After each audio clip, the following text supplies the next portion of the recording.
Okay.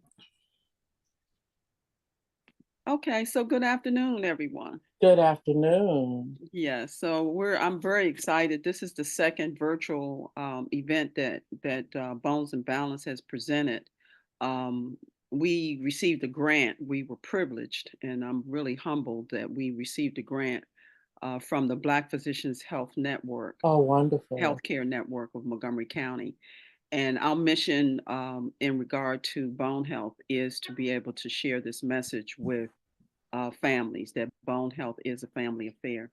And Mm. because of the change in the seasons, we thought that it was most appropriate to share the theme today, which seasonal changes that impact the bones. So with that, I am ready to start. You know, Bones and Balance is a educational. Hold on one second, something's going on here. Okay. All right. So I need to start with our disclaimer is that Bones and Balance is an educational program. It's not intended to replace professional medical services. So we're asking you to please consult with your doctor before starting any new health regimen or exercise program. With that, the reason we're here is to understand why bones matter. Bones actually provides, protects, and supports. And some of these images we actually had a young artist to create for Bones and Balance. And the very first one, in terms of the structural frame, we know that without our bones, we would not be able to even express as human beings. You know, that the bones actually provide the framework for the muscular system. And so the muscles are attached to the bones. And then from that, we are able to, you know, express as human beings because of that connection. I call it the spiritual connection. So the bones actually do a lot of different things. You know, you have the sound. The smallest bone in our in that we have is in the ear, and we know that the bones actually provides it supports the organs by providing protection around the organs, and so that's what you're seeing here in terms of the vital organs are being protected by the rib cage. And then we have the actual minerals, different calcium and minerals that are being stored in the system is stored in the bones. And when the bones actually need those minerals to go into the bloodstream, this balance process is taking place. And so that's what this diagram is depicting. On the next slide is the impact of cold weather on the bones. And this is what we're actually going to be covering today, um, uh, 1 through 7. We're going to talk, you know, the preceding slides will have information about cold weather and the changes in the barometric pressure that triggers increased pain. Bone joints, our bones and our joints and muscles are more prone to aching and swelling during cold weather. And many times, because of the pain and discomfort people are having, that they have a tendency to move less, which is not really good for addressing that particular situation.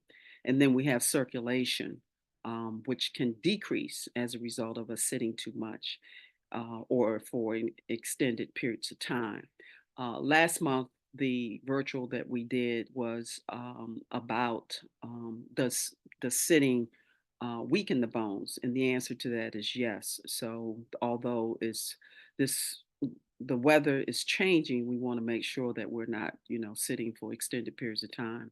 And then, of course, next week we will be experiencing the decrease in sunlight because the seasons actually change. The clock, daylight saving times will change, and that has an impact on our vitamin D deficiencies.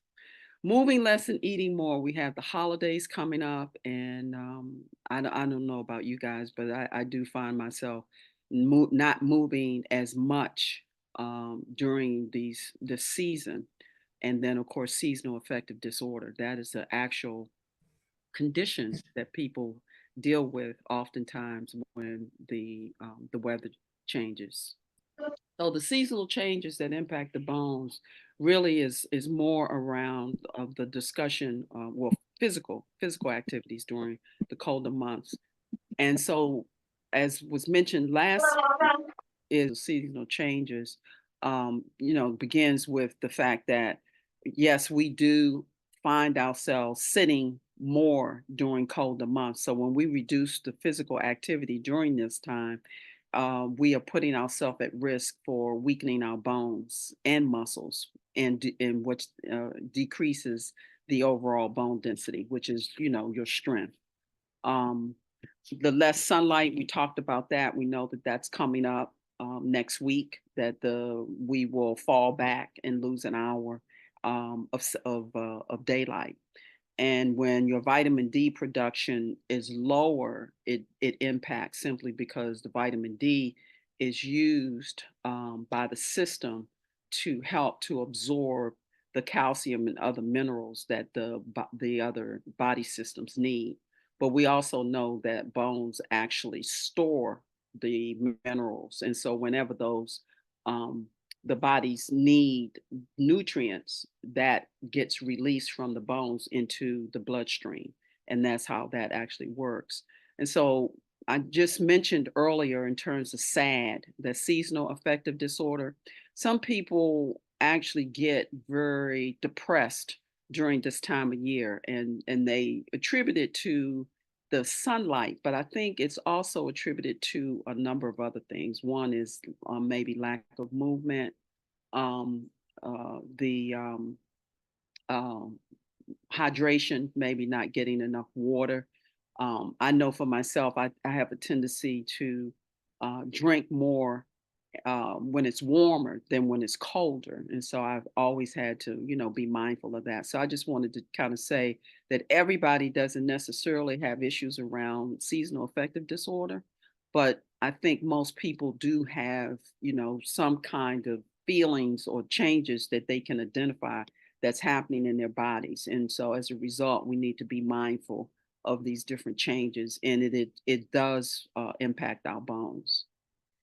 So the seasonal, moving forward in terms of thinking about the different ways it reduces or causes the body to kind of slow down is that cold actually constricts blood vessels, which in fact is reducing the blood flow to our bones and joints, which causes an increase in sensitivity. Like sometimes that it's that saying, oh, I feel it in my bones. You guys remember that saying? you know, or cold to the bones, So those are signs that there's something going on in terms of the decrease in circulation, and for those who are on the call, I believe most of you know that I'm a reflexologist, and we use reflexology as a tool to help to reduce stress in the body, but also to to improve circulation. So that one of the things that we talked about last month was being able to incorporate reflexology and that connection with the bones.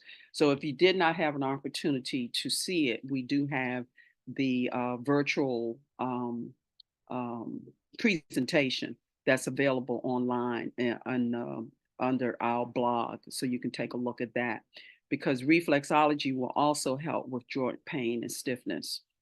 When the weather's changing, the barometric pressure actually, the cold weather comes in, can increase joint pain, especially for people who have arthritis. And I usually kind of, have this joke about the fact that we, I know for myself, I was diagnosed with arthritis at the age of 28, and so I can tell the weather. I know when things are changing in the weather simply because of how my joints actually feel, but we are more mindful of it, or I would say the experience is probably greater in the colder months because of the stiffness and the need to make sure that you keep your joints, warm. And then, of course, there's inflammation. We know that inflammation is not good for the joints. When we have cold and low pressure, it heightens inflammation, which means that we have more pain, not only in terms of, not feeling it, the sensitivity of it, but actually feeling the pain itself.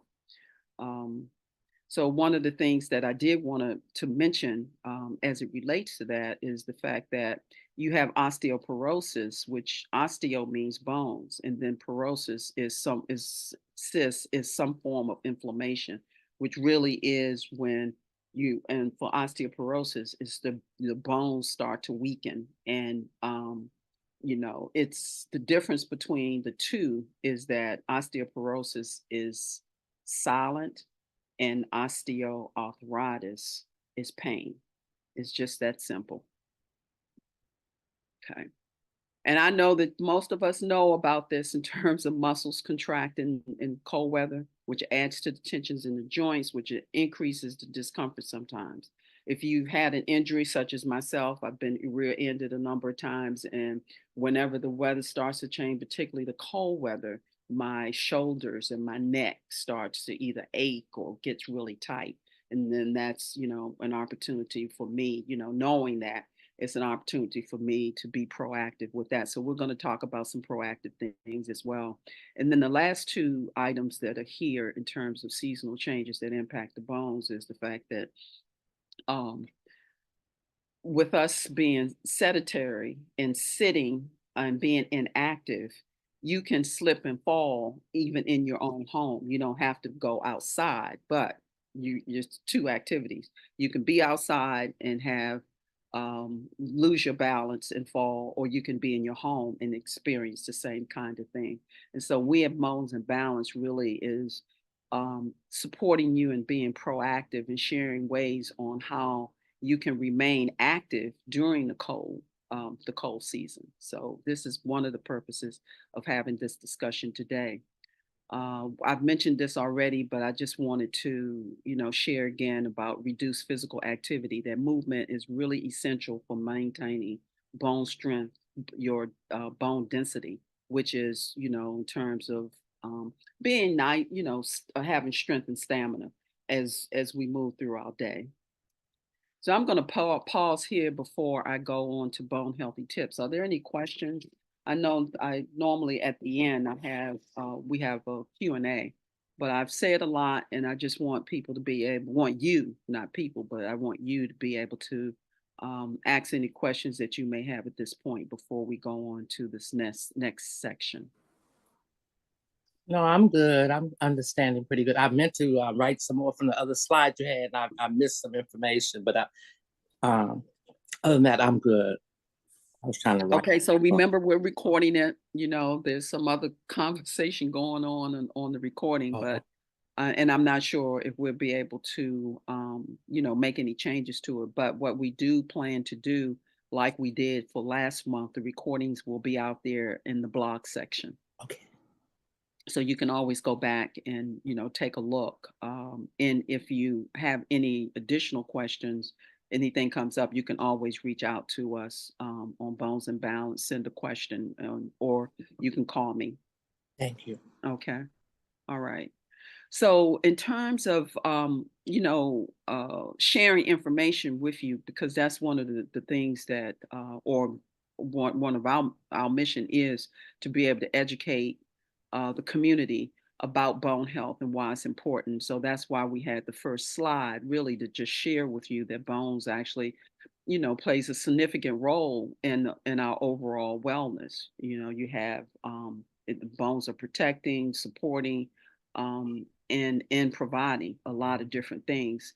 So during this period, when things are, the season is changing, we have to be very conscious. So, Diane, you had mentioned you've been in several of the presentations that I've done, and we have the bone series. So, B being bones and body awareness, and having that awareness about what's going on in your body. What environmentally is making a change, because we know that that's one of the things that's consistent, and the body is really intelligent enough to tell us when it's in need of different things. So Mhm. from a bone perspective, these are tips that we have put together, but it's the same thing, basically for taking care of the body overall. It doesn't it's I you know, my passion is about bone health. And one of the things that I've come to understand, or what I feel, is that bones are so very important because it has so many different um, uh, connections with all the other systems. And so that's why I believe that when you take care of your bones, you're taking care of your whole body. When you take care of your bones, you're taking care of your brain. So these are tips that I've learned in sharing this information. I've been doing this. I was thinking about this today when I was in church. It's been 16 years since my mother made her transition, and that's how I started this whole journey Mhm. on bone health. So, without further ado, let's gets with it. These are practices in terms of balance exercises and stretching. It's something that we need to do every single day. And because of the change in weather and the stiffness and the joints and everything, before you get out of bed, one of the things you may want to consider is try pulling your knees to your chest and rolling from side to side, or extending your leg out, or bringing one leg in and one leg out, but just giving movement that's going to increase circulation, because one of the things that we mentioned earlier was circulation, right? Yeah. Circulation decreases during the cold months because we're not moving as much. So one way you can support that is that before you even get out of bed, before your feet even hit the floor, do some movement in the bed, moving from side to side, and that helps to increase the circulation, as well as to kind of get you jump started to be able to get up, um, and take the same practice into the bathroom with you, because that's one of the things that I do when I'm getting ready for the office, not only in term or for my day. I do some things in the bed, then I walk to the bathroom, and then I'm doing some things in the bathroom as well. And having that mirror in the bathroom is really a great way to really connect with yourself, because Mm. as I've said before, it's all about body awareness as well. Our bodies tell us long before sometimes we even pay attention. Well, sometimes we know what's going on and we don't want to pay attention, but the body Mhm. will tell you that. So that's why it's important to be able to have an actual practice every day. And included in that practice, of course, is eating a balanced diet. I put plant based here simply because um, it the more I research my own situations in terms of, cholesterol and some other stuff that's happening. I'm fortunate enough that I'm not taking any medications at all. But what I know for myself is just to be able to have a foundation from what I eat. And so that foundation, I'm a Gullah Geechee woman, and I grew up in Washington, D.C., but I came to the South every Mhm. summer. My great uncle had a farm, so I'm used to eating, plants and Mhm. from the earth and from nature. And with everything that's going on in the environment now, that's probably a very good way to be able to keep our bones healthy, is in the purest form, by using vegetables and fruit and Mhm. different sources of protein. So we talked about SAD earlier in terms of the physical activity to boost your mood, because sad is a seasonal affective disorder, and sometimes people go into a deep sense of depression as a result of the seasonal disorder. But one of the things that I often look at when I think about bones and balance is that balance is not only in terms of the physical aspect, but it's also the mental and spiritual aspect of ourselves. We don't need to change anything about ourselves spiritually. It's really a matter of connecting, because God is God. But the body itself, physically and mentally, we have to be able to do things to nourish that. And so, Mhm. one of the things that I learned, growing up with my grandmother, who was a Gullah woman, is that when the seasons changed, we did things seasonally. Like, you got cleaned out every time the seasons changed. Yes. And so one of the things that I constantly do now is use ginger. Take fresh ginger and slice it and boil it, and boil it and get it real strong. And then I'll add turmeric, and I may add, sometimes I add something sweet, like maple syrup or honey. But most of the time, because I put cinnamon in it, and they say cinnamon is really good for inflammation. And then you have the cayenne pepper that's, gives it a little kick, but that's also very good for increasing circulation. Mhm. Turmeric is good for the heart. So the combination of those things I make into a tea, Mm, and I use it consistently. So, I mentioned earlier about hydration, the fact that sometimes, I don't drink as much water during that period of time, but I do try to substitute it with teas.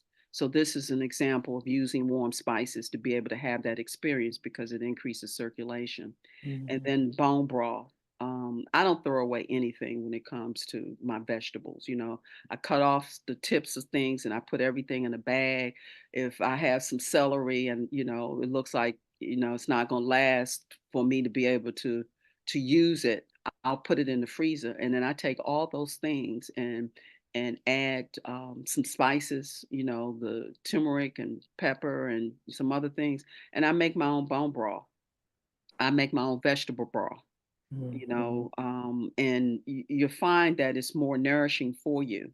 Like for instance, in terms of beets, like I love beets, and so I'll cut the beets and I'll use the tops and I'll saute that. So that's one way that I use the beet, and then I will boil beets and make pickle beets.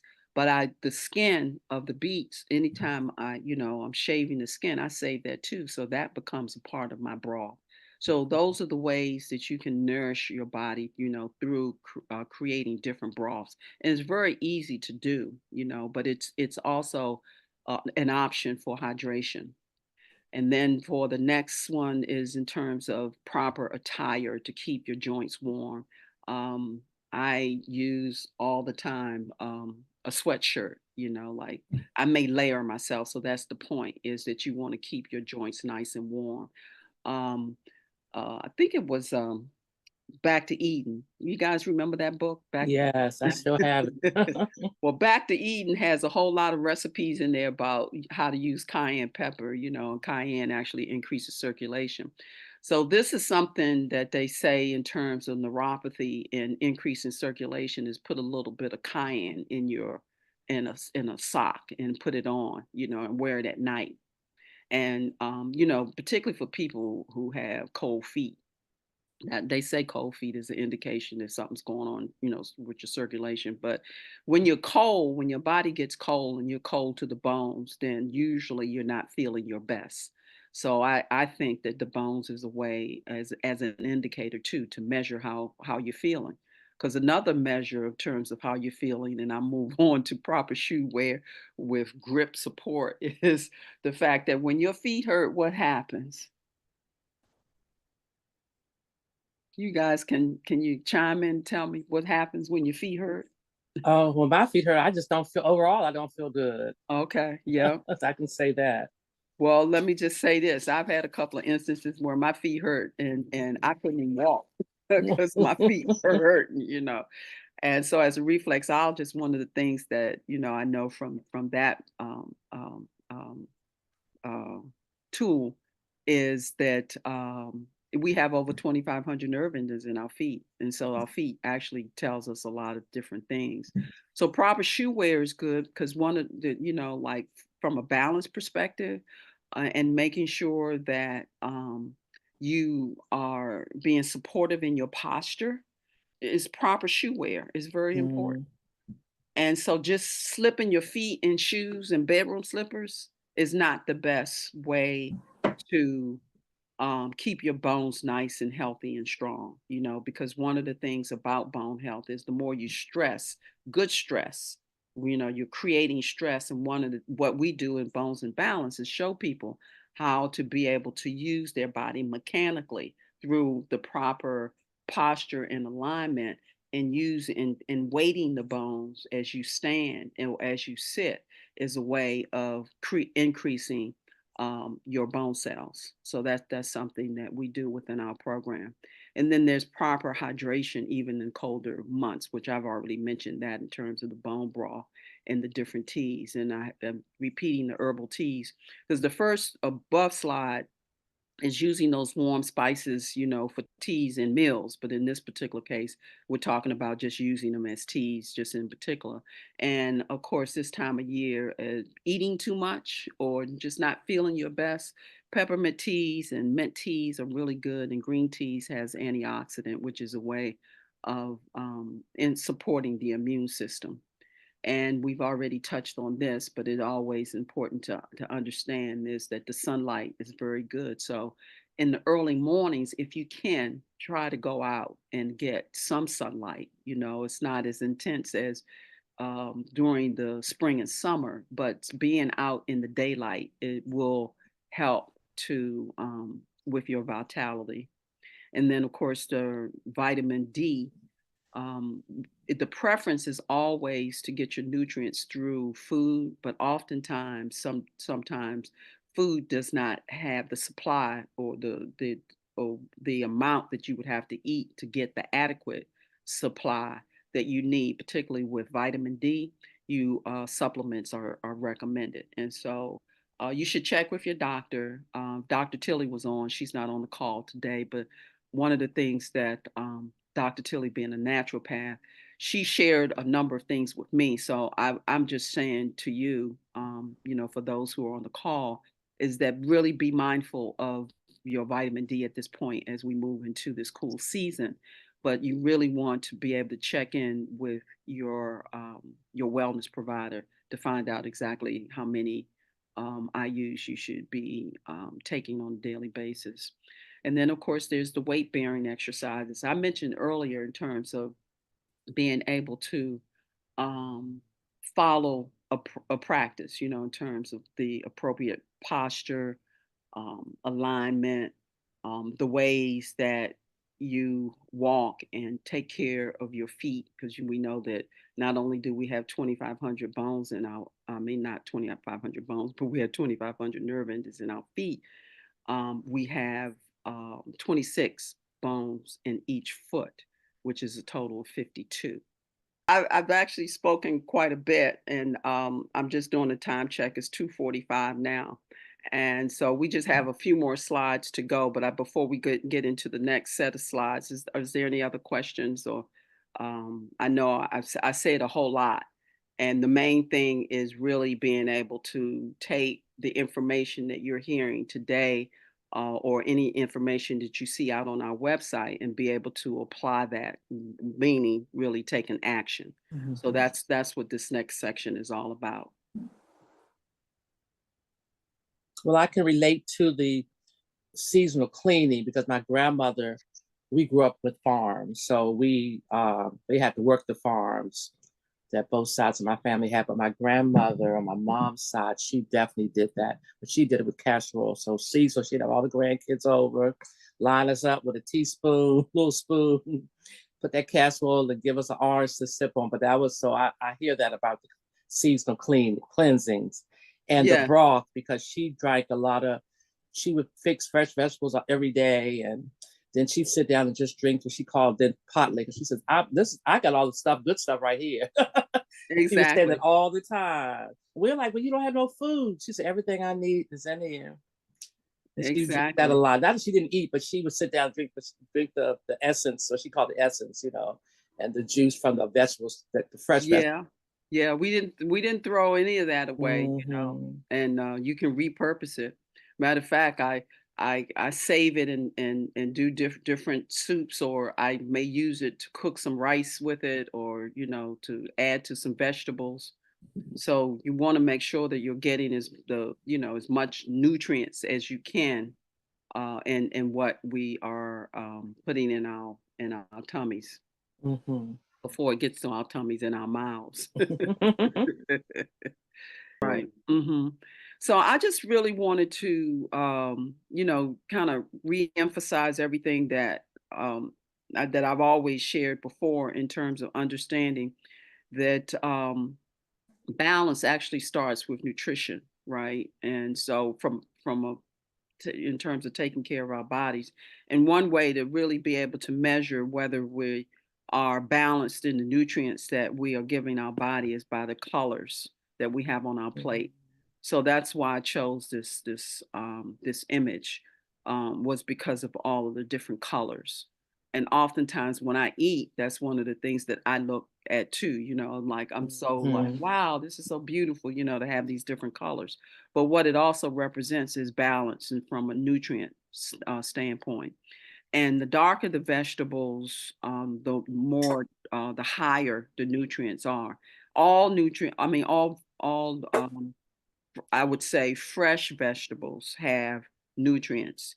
Now, I'm not saying that, that there's a problem with can, but I didn't grow up eating from a can. The very few of my meals do I use a can for anything other than canned tomatoes, sometimes. But I love it during the season where I can make my own tomato sauce.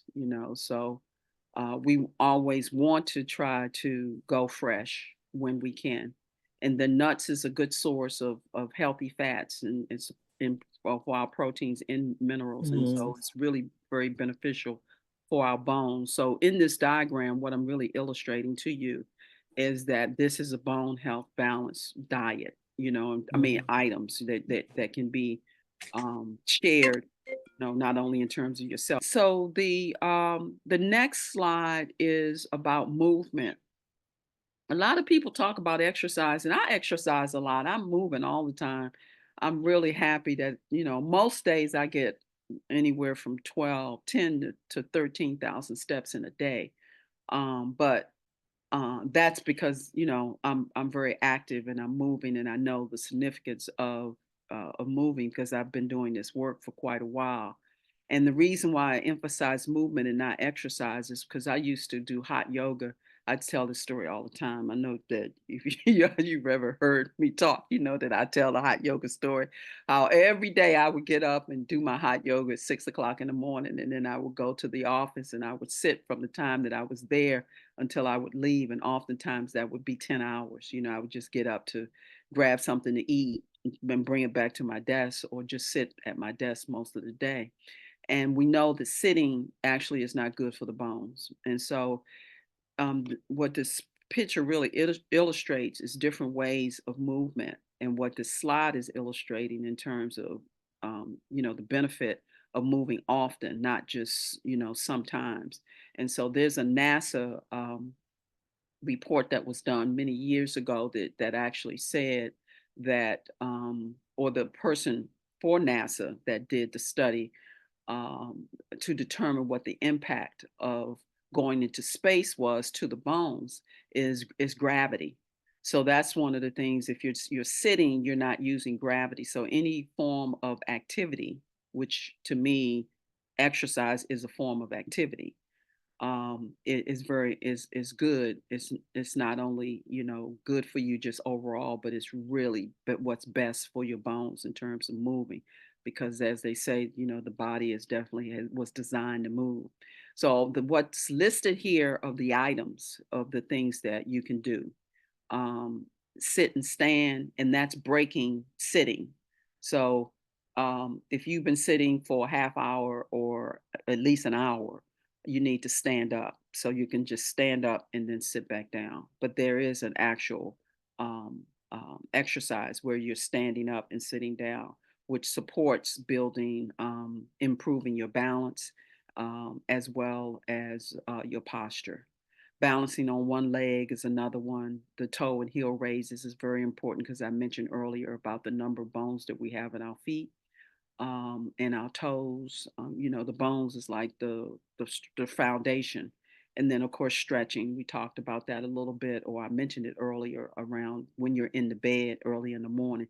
You may want to, stretch and move from side to side, get that blood flowing before your feet even hits the ground. And then, of course, as native Washingtonians, we all know about dancing, right? So, put on some good music, have a playlist, and, just dance, because anything where we're moving our feet, and we're connecting with gravity is beneficial for the bones. And then clock reach is another activity that, I can share with you guys later in terms of, how to do that, or you can Google it and it will show you, how to do the actual clock reach, and legs and arm lifts and wall push ups. So this is just a list of some things that you can do, because there's a whole lot of other things that you can do. One thing that the slide, I don't have a slide for, but I thought about it later, is the reflexology points on your hands and your feet, being able to use that as in terms of supporting movement, improving the flexibility Mhm. in your joints, improving and increasing circulation, et cetera. So reflexology is a very good tool and the different modality that really supports bone health. And again, I mentioned we have a blog out there from last month where we're talking about bone health and the reflexology connection. So this is just these slides. The next few slides are just reminders in terms of that it's really all about lifestyle, the choices that we make that's going to impact the bones. Our diet, for instance, we have to, if we're in if, insufficient intake of calcium or vitamin D, it weakens the bones. Physical activity, the lack of it, and but weight bearing, anything that we're doing that like good that we call good stress, that is good for the bones. And so those activities, like for instance, if you decide to swim and bicycle, the points that you get for bone health is near to zero, like 0 to 1, because there's certain exercises is more beneficial, like dancing, for instance. Anything moving your feet is more beneficial than you know because of gravity than swimming. But swimming is a form, it is an activity that does that is beneficial, right? But we're talking about bone health, so therefore that I use that as an example. Dehydration, I don't really need to talk about that too much more, but the fact that we need to stay hydrated regardless of what season that we're in, because with it, if we don't, um, the process of repairing the bone repair can lead to weaker bones and cause the bones to be more brittle, because dehydration and sleeping, going through, not, I shouldn't say dehydration, but actually hydration and sleeping are one of the functions that's occurring that we don't have to think about too much. But if we're not drinking enough water, then we do have an issue. Okay, so alcohol consumption is something that we don't want to deal with too much of. Sugar content, etc. Weight management, being underweight or overweight can have negative impact on the bones, and then medications, of course, is that should check with your doctor, or actually you can check with your with the pharmacy. Ask them to print out what if you're taking medications, print out what the side effects from are, because often there are certain chronic diseases and the medications that are prescribed for those diseases that does impact the remodeling process, which is really building new bone cells. So I suggest that you follow up with your doctor on that. And then the other thing in terms of your doctor, just asking them if you have not had a DEXA in the last 2 years, follow up with your doctor. And if you've been on medication more than 5 years, you should also follow up with your doctor in respect to the DEXA. And then, of course, this is the S's. I decided to put all the S's together: sleep, stress, sitting, sugar, smoking, and salt. All of these impact the bones if we overdo it, okay, or underdo it. If we have lack of sleep, because the sleep during while we're sleeping, the bones is doing this remodeling going through this remodeling thing. So it's getting rid of the old bones and it's creating the new bones, but we've got to be able to make enough deposits so that the new bone cells are equal or greater than the cells that were taken away. Because when you deal with it and there's a deficiency, that's when you get the whole issue around osteoporosis. Okay, and then of course we know chronic stress is it plays havoc on our body, and as it relates to bones, it's the cortisol levels increases, which puts a strain on the overall body, and that in fact impacts bone health. And we talked about sitting already. Sugar, we know that that's the legal drug in the USA. Sugar is everywhere and in everything, so we've got to do it in moderation and be aware of it, even in terms of drinking, alcohol. sugar is used um, in almost everything in this country. And then, of course, smoking, we need to not to decrease, well, it can decrease bone mass, and then too much salt. And I think there's certain salts that they say are much better, for the bones than others. So you may want to do some research on that, or I would do some follow up. That may be a good follow up topic to give. And then this slide really here is a call to action, is the fact that we can share this information, but now we want to be able to apply it. And so one of the first slides we talked about, in terms of what do we do to be proactive, was to have a practice. And so this slide actually demonstrates what that practice can look like in terms of eating a balanced meal. It says exercise regularly, but I would say exercise in movement regularly, because exercise, when we actually say move often, because we do want to be able to exercise and move in that combination, and avoid smoking, the alcohol, preventing falls, and then following up with your doctor. I mentioned in terms of DEXA, so you can always follow up with your doctor. Okay, and now we have a short survey, if you guys do not mind doing taking the survey. So that's a good segue into this last, I think this is one of the last slides. And it says, join us in making a difference. What we envision at Bones and Balance at this point is being able to create customized programs or events tailored for your family, friends, or organizations. And what that means is that you would go and share with your family the importance of understanding bone health. Like next month, with the holidays coming in terms of November, what we are going to definitely be sharing is, why is bone health a family affair? Because oftentimes we talk about bone health, people think, or in their minds, sometimes people think, I mean, I did at one point until I got older, and then I started this whole journey around bone health, is that bone health really starts from birth until we leave. And so when you have the information and you can use that information and apply that information to shift and make changes in your life that's going to improve your health, is very important. And I believe that as it relates to bone health, I do know that, I've been having these discussions for almost a decade now, is that this is not something that people are talking about in our communities. But I can tell you, just based on the working with individual people and organizations, that the information that we do share, once you apply it, you will start noticing changes and improvements in various areas, particularly, with your balance and your mobility. The biggest issue that I see for people in the aging community at this point, I mean, AGING, aging community at this point, is mobility in mind. And so, as I mentioned earlier, what's good for the bones is also good for the brain.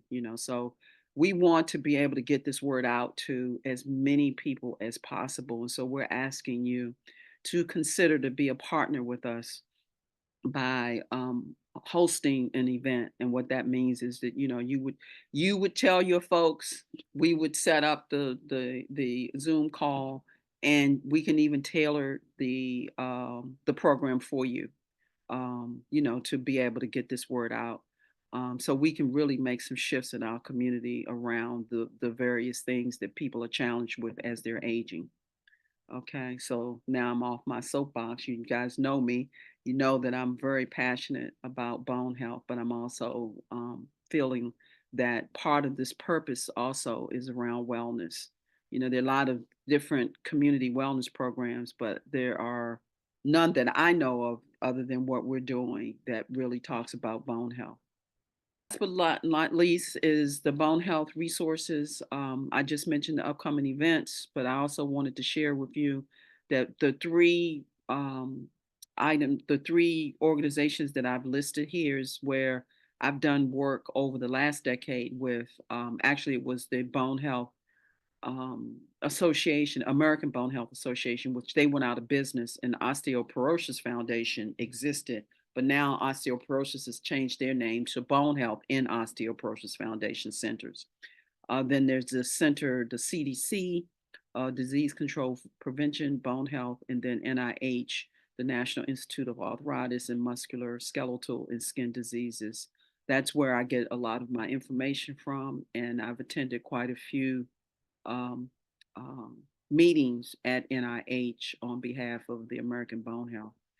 And I added those glossary terms this time, and I will be adding to it just so people have a general idea when we share this information what we're talking about when we may bring up a term that you're not familiar with. And I think that is it. Is there any questions? Or we started around what, 2:11 or Hmm. 2:15, and it's 3:11. Okay. No questions, just very informative, and I appreciate you so much. Okay, love. Well, thank you. Appreciate you. And Okay. share it with your folks. I know you guys share at the 19th Street Baptist Church. Thank everyone for continuing to hold the light on this particular program and for participating. We are so grateful for your participation and look forward to some future collaboration. Now, can I ask a quick question? Sure. Would someone, as I know they still haven't really found a cure yet, but my sister now has the Stiffman syndrome, so she has in a lot of pain a lot. Does that would she benefit from any of this in terms of bones?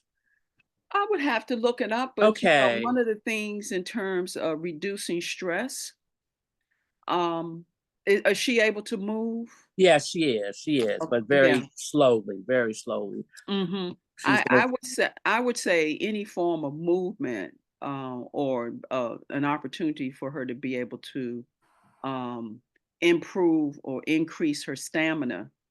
So any of the health training does in fact do that, but then I would have to double check to make sure that there were no contraindications, I right? understand. I something I want to introduce her to, but I didn't know. I'm Yeah, still well, learning about it, and she is too. yes, So, and I would be honored to follow up with you and her, and okay, see if that's something that's workable for her, and yeah, and if the answer is yes, the yes, okay, because we I was could, going to turn her on to this just to still learn and talk about. yes. Okay, thank you. Mm-hmm.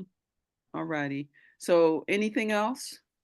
I think that was definitely our last slide is the glossary.